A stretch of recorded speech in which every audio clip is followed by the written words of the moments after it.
আল্লাহ পাকের দরবারে লাখো কোটি শুকর সুজুদ গুজার করে যিনি আমাদেরকে সফর মাসের প্রথম জুমায় আমাদেরকে মসজিদে আসা, নামাজ আদায়ের লক্ষ্যে বসা,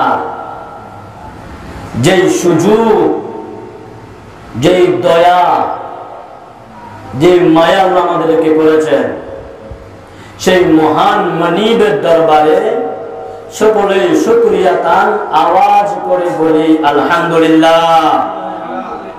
শুকরিয়া জানাই যিনি হচ্ছেন মক্কার মতি, মদিনার জ্যোতি, দুকুলের সাথী, অন্ধকার কবরের বাতি, নুরুন আলা নূর নবীজির উপর কয়েক মর্তবা দুরূদ শরীফ পাঠ করতে পেরেছি। সম্মানিত মুসল্লিনে কেরাম, খেয়াল করুন কথা। দুরূদ শরীফের ফজিলত বর্ণনা করতে গিয়ে এই উপমহাদেশের মুহাক্কিক মুহাদ্দিস কুল শিরোমণি আল্লামা আব্দুল হক মুহাদ্দিস দেহলভী রাহিমাহুল্লাহ ওনার লিখিত কিতাব জজবুল কুলুব ইলা দিয়ারিল মাহবুব, এই ঘটনাটা নুজহাতুল মাজালিস কিতাবের মধ্যে উল্লেখ করেছে। আল্লাহ রাব্বুল ইজ্জত জাল্লা জালালুহু ওয়া আম্মা নাওয়ালুহু মুসা আলাইহিস সালামের কাছে ওহী করলেন, হে মুসা, তুমি কি জিহ্বা থেকে কথার দূরত্ব যতটুকু, জিহ্বা থেকে কথার দূরত্ব যতটুকু, শরীর থেকে আত্মার দূরত্ব যতটুকু, বিপদ আপদ থেকে অন্তরের দূরত্ব যতটুকু, চোখ থেকে দৃষ্টির দূরত্ব যতটুকু, তার চেয়ে নিকটবর্তী আমি তোমার কাছে হই, এটাকে তুমি চাও? সম্মানিত মুসল্লিনে কেরাম, মনোযোগ দিয়ে শুনুন। একজন জলিলুল কদর পয়গম্বর মুসা আলাইহিস সালাতু ওয়াস সালামের কাছে আল্লাহ ওহী করলেন, তুমি কি জিহ্বা থেকে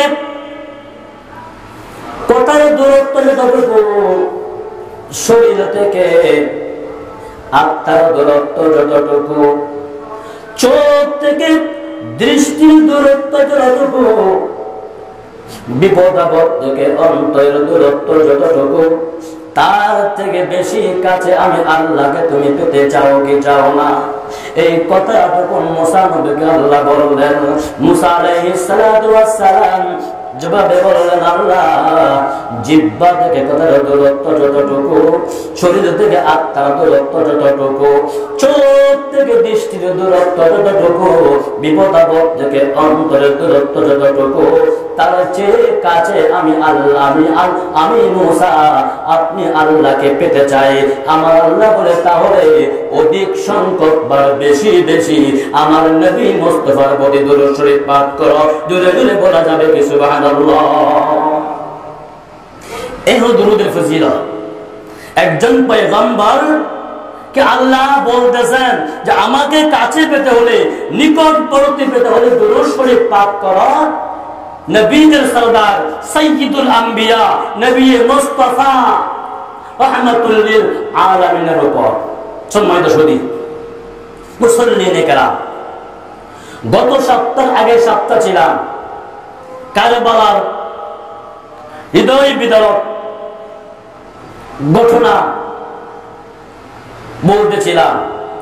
আজ নবী পাকের মুহাব্বত এবং কারবালার প্রান্তরে যারা নবী পরিবারদের উপর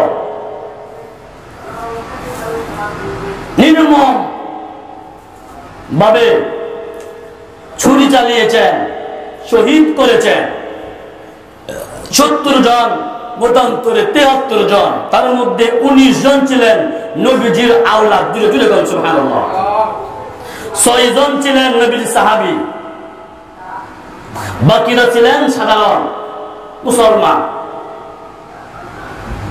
তাদেরকে যারা শহীদ করেছেন 3 জন ব্যক্তি, নেতৃত্বে কারবালার প্রান্তরে ইমাম পরিবারদের উপর, আহলে বায়াতের উপর, আহলে বায়াতের প্রেমিকদের উপর নির্যাতন তারা করেছে। তার মধ্যে একজন হচ্ছে কুখ্যাত সৎকুর, সুদকুর, মদকুর এজিদ। দ্বিতীয় নম্বর হলো উবাইদুল্লাহ বিন জিয়াদ। এই উবাইদুল্লাহ বিন জিয়াদ হলো যার সন্তান আবু সুফিয়ানের। আমার ভাইরা, তিন নাম্বার হলো সীমা। এই তিনজনের নেতৃত্বে কারবালার প্রান্তরে আহলে বায়াত প্রেমিক, আহলে বায়াতদের উপর তারা নির্যাতন করে এই দুনিয়া থেকে শহীদ করেছে। সম্মানিত মুসল্লিন কেরাম, এজিদের পরিবেশ কি হয়েছে এটা আপনি একটু শুনেন। নিজের জন্য গড়তে করলে, অন্যের জন্য গড়তে করলে নিজেই পড়তে হয়, এটা বাস্তব প্রমাণ। শুধু 6 বছরের মাথায় হযরত রাষ্ট্রের লিডার যিনি ছিলেন, কারবালার প্রান্তরে 6 বছর পরে যিনি, মুখতার সাকাফি নাম তার, মুখতার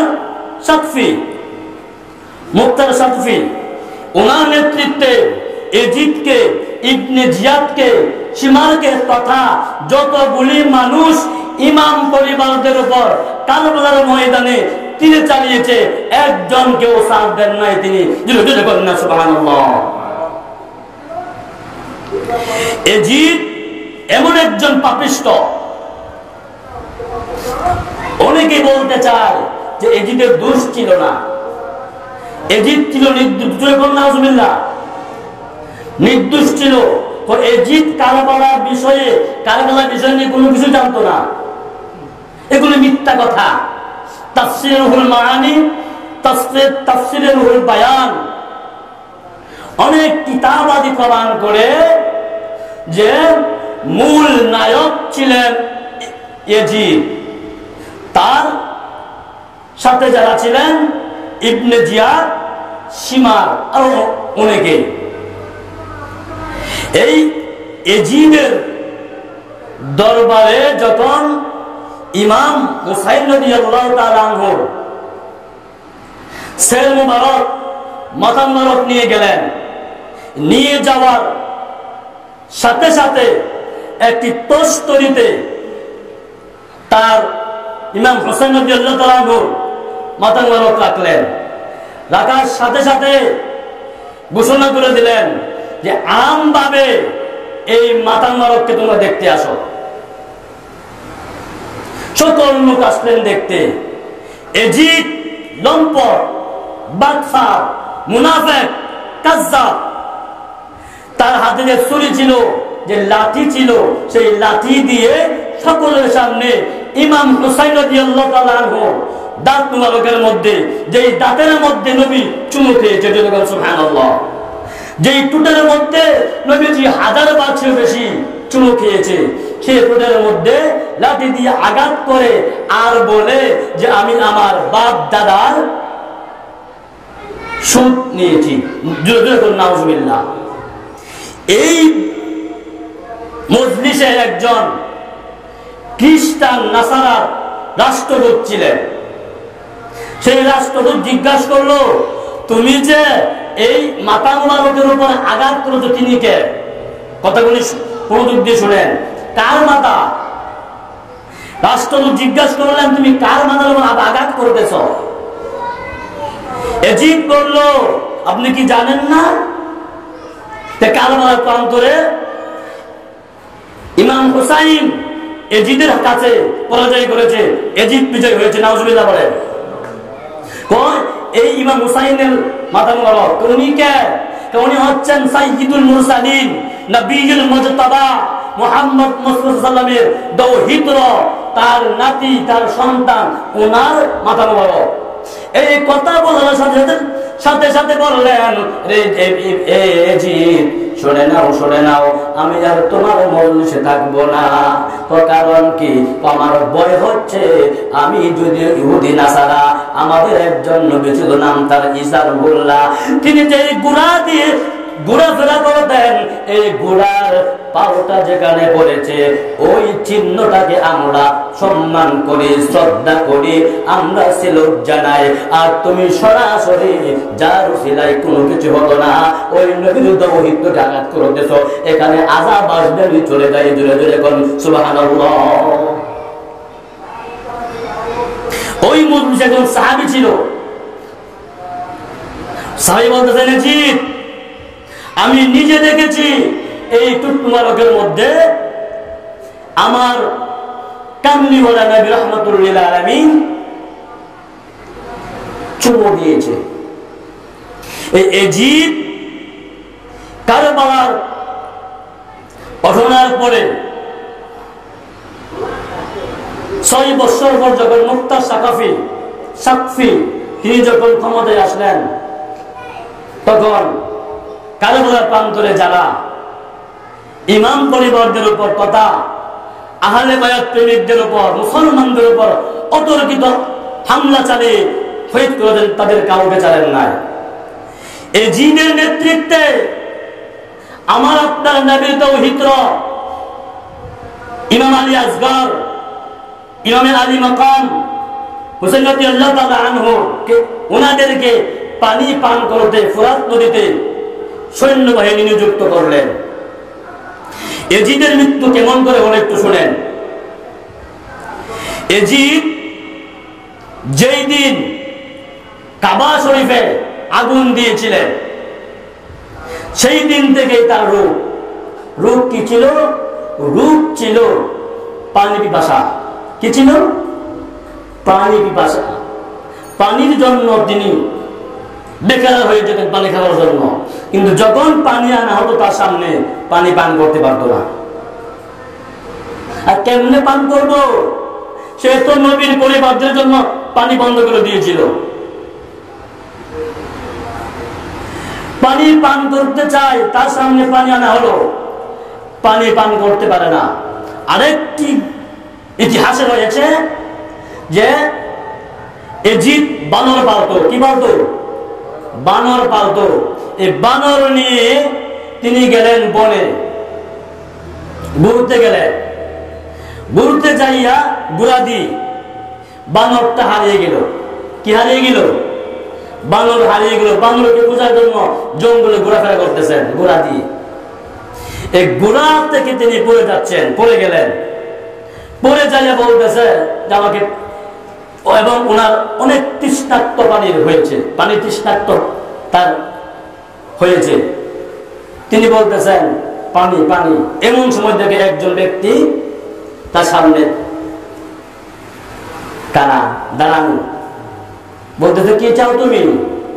কি চাও তুমি? আমি পানি চাই। পানি তোমার হাতে আছে, দেও, পানি দাও। আমি আগে জানতে চাই তোমার পরিচয় কি, তোমার নাম কি? আমার নাম এজিদ। তুমি কি কারবালার প্রান্তরে ইমাম হুসাইন রাদিয়াল্লাহু তাআলা আনহু এবং তার পরিবারদের জন্য, তার দলের জন্য পানি বন্ধ করে দিয়েছিল? হ্যাঁ। তোমাকে পানি দেওয়া যাবে না, তোমাকে পানি। এইভাবেই তার মৃত্যুবরণ হলো। সম্মানিত মুসলিম কেরাম, আল্লাহর রাসূল, আল্লাহ রাসূল যারা কষ্ট দিল, তাদের আযাব দুনিয়াতেই বিদ্যমান।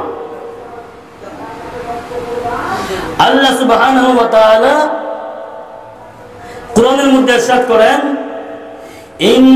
ইন্নাল্লাযীনা ইউযুনাল্লাহা ওয়া রাসূলাহু লা'আনাহুমুল্লাহু ফিদ দুনিয়া ওয়াল আখিরাহ।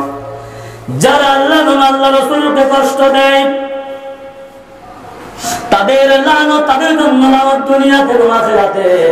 আমার ভাইরা, বন্ধুরা, মুসল্লিন কেরাম, কথাটা শ্রবণ করুন।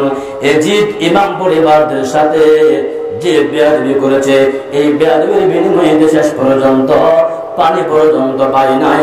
আল্লাহ তাকে এমন আযাব দুনিয়াতে দিয়েছে, দুনিয়াতে আযাব দিয়েছিল, আখিরাতে আযাব পাচ্ছে। সেই জন্য বলতে চাই, আমরা আহলে বায়াতকে কষ্ট দিতে চাই না। আহলে বায়াত সম্পর্কে আল্লাহ বলেন, ইন্নামা ইউরিদুল্লাহু লিইউযহিবা আনকুমুর রিজসা আহলাল বাইত ওয়া ইউতাহিরাকুম তাতহীরা। এই আয়াতে কারিমার আলোকে আমার আল্লাহ আহলে বায়াত তথা পাক পাঞ্জাতনকে পবিত্র রাখতে চান। তাদেরকে কোনো অপবিত্র স্পর্শ করতে পারেন না। তারা হচ্ছে আহলে বায়াত। সাহাবায়ে কেরাম প্রশ্ন করলেন, আহলে বায়াত কারা? নবী বললেন, ক্বালা আলিয়্যুন ওয়া ফাতিমাতুন আল হাসান ওয়াল হুসাইন রাদিয়াল্লাহু আনহুম আজমাইন।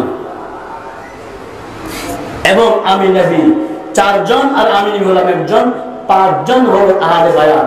আর তারা হলো আমার নিকট আত্মীয় বর্গ। আর আল্লাহ বলেছেন, কুল লা আসআলুকুম আলাইহি আজরান ইল্লাল মাওয়াদ্দাতা ফিল কুরবা। আমি ইসলাম প্রচারের বিনিময়ে, নবুয়ত প্রচারের বিনিময়ে, তাওহীদ প্রচার প্রসারের বিনিময়ে কোনো কিছু চাই না। একজন গ্রাম্য বেদুইন এসে নবীর দরবারে মুসলমান হলেন। মুসলমান হওয়ার পরে জিজ্ঞেস করেন, ইয়া রাসূলুল্লাহ, আমি তো মুসলমান হলাম, এখন আমি আপনাকে বিনিময় কি দিতে পারি? কথা বুঝতেছেন? একজন গ্রাম্য বেদুইন নবীর দরবারে আসলেন, এসে বললেন, ইয়া রাসূলুল্লাহ, আমি মুসলমান হতে চাই, আপনার হাত মোবারক ধরে। মুসলমান হলেন। মুসলমান হওয়ার পর বলতেছে, বিনিময় কি চান?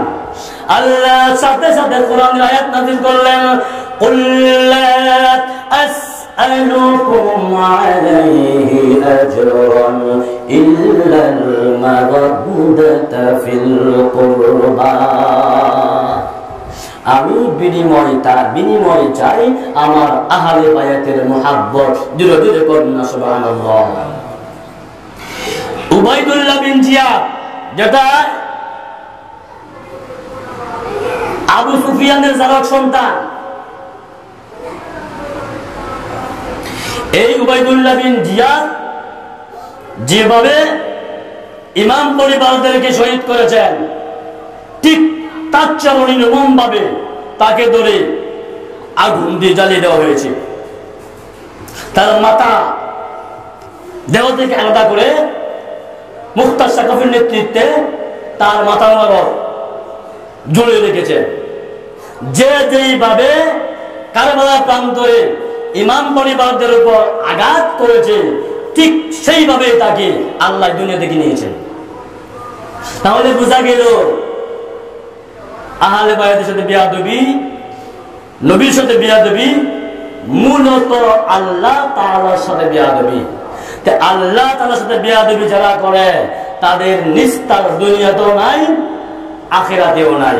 নূরযুক্ত মুহাব্বতে দুরূদ শরীফ পড়ে, আল্লাহুম্মা সাল্লি আলা সাইয়্যিদিনা মাওলানা মুহাম্মদ ওয়া আলা আলি সাইয়্যিদিনা।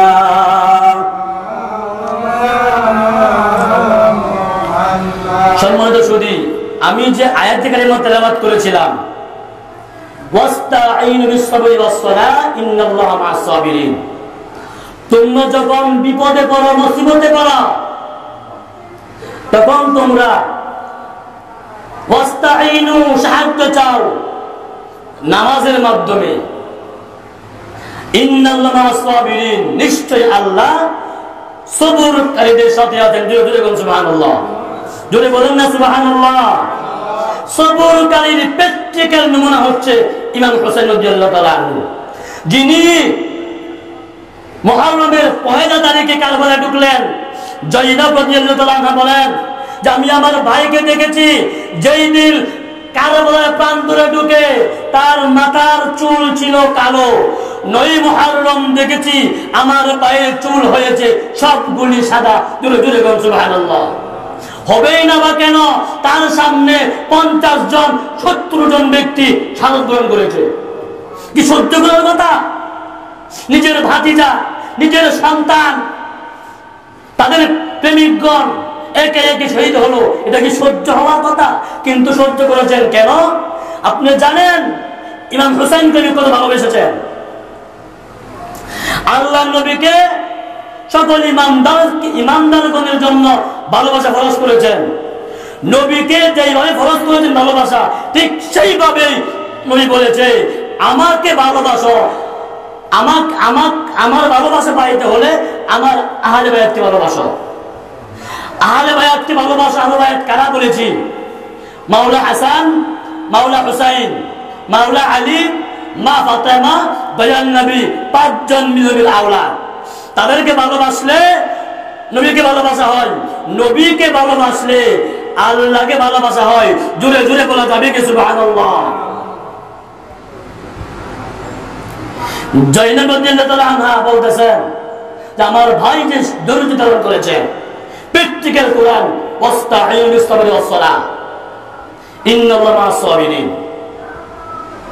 সম্মানিত মুসল্লিনে কেরাম, এবং নবী বলেন ক্বালান নবী সাল্লাল্লাহু আলাইহি ওয়াসাল্লাম আল মারউ মা'a মান আহাব্বা ইয়াউমাল কিয়ামা, যে যার সাথে যার মুহাব্বত তার সাথে তার কিয়ামত হয়, হাসর নাসর হয়। যদি আপনার ভালোবাসা হয় সুদখোরের সাথে, আপনার হাসর হবে সুদখোরের সাথে। যদি আপনার ভালোবাসা হয় দুনিয়াতে ইমানদার ব্যক্তির সাথে, আপনার হাসর নাসর হবে ইমানদার ব্যক্তির সাথে। আপনার ভালোবাসা যদি হয় নবী পাকের সাথে, আহলে বায়াতের সাথে, আপনার হাসর নাসর হবে আমার নবীর সাথে। জোরে জোরে বলুন সুবহানাল্লাহ। হাদিসে আসছে যারা আহলে বায়াতের মুহাব্বত নিয়ে মৃত্যুবরণ করে আল্লাহ তাদেরকে শহীদি মৃত্যু দেন। জোরে বলুন সুবহানাল্লাহ। যারা আহলে বায়াতের মুহাব্বত নিয়ে মৃত্যুবরণ করে আল্লাহ তাদের মৃত্যুকে তওবা অবস্থায় কবুল করে। জোরে বলুন সুবহানাল্লাহ। তওবা অবস্থায় মৃত্যু আমরা চাই কি চাই না? শহীদি মৃত্যু আমরা চাই কি চাই না? দুটোটা মৃত্যু ওই আহলে বায়াতের মুহাব্বত অন্তরে থাকলে হয়। জোরে জোরে বলুন সুবহানাল্লাহ। আমার ভাইরা বন্ধুরা, আমার নবীকে ভালোবাসবো, এটা ঈমানের দাবি। তা কিসের দাবি? ঈমানের দাবি। আল্লাহর পরে নবীকে ভালোবাসবো। সৃষ্টি বলে শ্রেষ্ঠ সৃষ্টি আল্লাহ যাকে কেন্দ্র করে, যার সৌজন্যে তামাম মাখলুকাত সৃষ্টি করেছেন, ধীরে ধীরে বলুন সুবহানাল্লাহ, তাকে কেন ভালোবাসবো না? নবী বলেন যে লা নুহিব্বুহু হুয়াল্লাযী জাআনা বিল হুদা, নবীকে অনেকগুলি কারণে ভালোবাসবো। তার মধ্যে একটি হচ্ছে নবী হেদায়েতের বাণী নিয়ে এসেছেন আমাদের কাছে। যদি বলুন সুবহানাল্লাহ। কিসের বাণী নিয়ে আসছেন? হেদায়েতের বাণী। হেদায়েতের বাণী আল্লাহ সরাসরি আসেন নাই, অতি প্রথম হেদায়েতের বাণী নিয়ে এসেছেন আমাদের আদি পিতা আদম সফিউল্লাহ, যিনি জমিনের প্রথম মানুষ, প্রথম নবী। সুবহানাল্লাহ। এইভাবে আস্তে আস্তে আস্তে আস্তে নূহ নবী হয়ে, মুসা নবী হয়ে, ইদ্রিস নবী হয়ে, ইউনূস নবী হয়ে যত নবী রাসূলুল্লাহ পাঠিয়েছেন, প্রত্যেকের মাধ্যমে আল্লাহ এইভাবে প্রচার করতে করতে করতে করতে আমার নবীর জামানা, নবীর মাধ্যমে আল্লাহ এই দুনিয়াতে শেষ জামানায় হেদায়েতের বাণী প্রচার করিয়েছেন। হেদায়েতের বাণী নবী নিয়ে এসেছেন, সেই জন্য আমরা নবীকে ভালোবাসবো। একটি কারণ। 2 নাম্বার কারণ হলো যে নবী আমাদেরকে আল্লামানাল ঈমান, ঈমান শিক্ষা দিয়েছেন। জোরে বলুন সুবহানাল্লাহ। কি শিক্ষা দিয়েছেন? ঈমান শিক্ষা দিয়েছেন। 3 নাম্বার কারণ হলো ক্বালা শাফাআতি লিআহলিল কাবাইরি মিন উম্মতি, নবী হাসরের ময়দানে বড় বড় গুনাহগার ইমানদার উম্মতকে শাফায়াত করে জান্নাত দিবেন। সেই জন্য আমরা নবীকে ভালোবাসি। জোরে জোরে বলুন সুবহানাল্লাহ। কয়টা কারণ? নবী হেদায়েতের বাণী নিয়ে এসেছেন। 2 নাম্বার, নবীজি ঈমান শিক্ষা দিয়েছেন। 3 নাম্বার, নবীজি আমাদেরকে ঈমানদার হওয়া সত্ত্বেও আমাদের গুনাহ আছে, বড় বড় গুনাহ আমাদের আছে, যে গুনাহ সম্পর্কে একমাত্র আমি জানি, আল্লাহ জানে, আল্লাহ রাসূল জানেন, কেউ জানে না। গুনাহ থাকার পরেও নবীর মুহাব্বত থাকার কারণে, শরীয়তের ভিতরে থাকার কারণে নবী আমাদেরকে শাফায়াত করে জান্নাত প্রদান করবেন। জোরে জোরে কন্যা সুবহানাল্লাহ। আমরা নবীজি সাথে চাই কি চাই না? আওয়াজ দিয়ে কোন চাই কি চাই না? আল্লাহুম্মা সাল্লি আলা সাইয়্যিদিনা মুহাম্মাদ, আল্লাহুম্মা সাল্লি আলা সাইয়্যিদিনা মুহাম্মাদ, নবিয়ানা শাফিয়ানা মাওলানা মুহাম্মদ, আল্লাহুম্মা সাল্লি আলা সাইয়্যিদিনা মুহাম্মাদ। সম্মানিত মুসল্লিন কেরাম, সুহাদায়ে কারবালার জমিনে যেই ব্যক্তিদের নেতৃত্বে ইমাম পরিবারগণ শহীদ হয়েছে, তাদেরকে আল্লাহ কাউকে ছাড়েন নাই। এটা এখান শিক্ষা। আল্লাহ রাসূলের সাথে যারা বেয়াদবি করবে, তাদের আযাব দুনিয়াতেও, তাদের আযাব আখিরাতেও। এটা বাস্তব প্রমাণ এজিদ, উবাইদুল্লাহ বিন জিয়াদ, সীমা। এবং আহলে বায়াতকে ভালোবাসলে, আহলে বায়াতের ভালোবাসার অন্তর নিয়ে মৃত্যুবরণ করলে এই মৃত্যু হয় শহীদি মৃত্যু। জোরে বলেন সুবহানাল্লাহ। আহলে বায়াতের মুহাব্বত নিয়ে মৃত্যুবরণ করলে এই মৃত্যু হয় তওবা অবস্থায় মৃত্যু। জোরে বলেন সুবহানাল্লাহ। এবং নবীকে ভালোবাসবো আল্লাহ বাবার জন্য, আর নবীর আহলে বায়াতকে ভালোবাসবো নবীকে বাবার জন্য। আহলে বায়াতকে ভালোবাসার দাবি নবী বাবার দাবি, নবীকে ভালোবাসার দাবি আল্লাহ বাবার দাবি। এবং নবীকে কেন ভালোবাসবো তার 3টা কারণ বললাম। এক হলো নবীজি হেদায়েতের বাণী আমাদের কাছে নিয়ে এসেছেন। 2 নাম্বার হলো ঈমান শিক্ষা দিয়েছেন। 3 নাম্বার হলো আমার নবী আমাদের জন্য, ঈমানদার গুনাহগারদের জন্য হাসরের ময়দানে শাফায়াত করবেন। সুবহানাল্লাহ। আল্লাহ যেন আমাদেরকে নবীর মুহাব্বত, নবীর আহলে বায়াতের মুহাব্বত আমাদের অন্তরে ধারণ করে শেষ নিঃশ্বাস ত্যাগ করার তৌফিক আমি সহ সকল মুসলিম উম্মাহকে আল্লাহ যেন দান করে। সকলেই জোরে সুরে পড়ি আল্লাহুম্মা আমিন, আল্লাহুম্মা আমিন, আল্লাহুম্মা আমিন। শেষ কথা হচ্ছে আল্লাহর কাছে এই আরজি পেশ করছে, আল্লাহ আমাদের দেশকে তুমি রক্ষা করো, আমাদের দেশের প্রতি রহম করো, আমাদেরকে তুমি হেফাজত করো, মুসলিম জাতিকে হেফাজত করো। আয় আল্লাহ, ওলি আল্লাহর স্থিতি বিজড়িত স্থানগুলো হেফাজত করো। এই দাবি আল্লাহর দরবারে করে প্রার্থনা জানিয়ে আমি আমার সংক্ষিপ্ত আলোচনা এখানে শেষ করছি। আসসালামু আলাইকুম ওয়া রাহমাতুল্লাহি ওয়া বারাকাতুহু।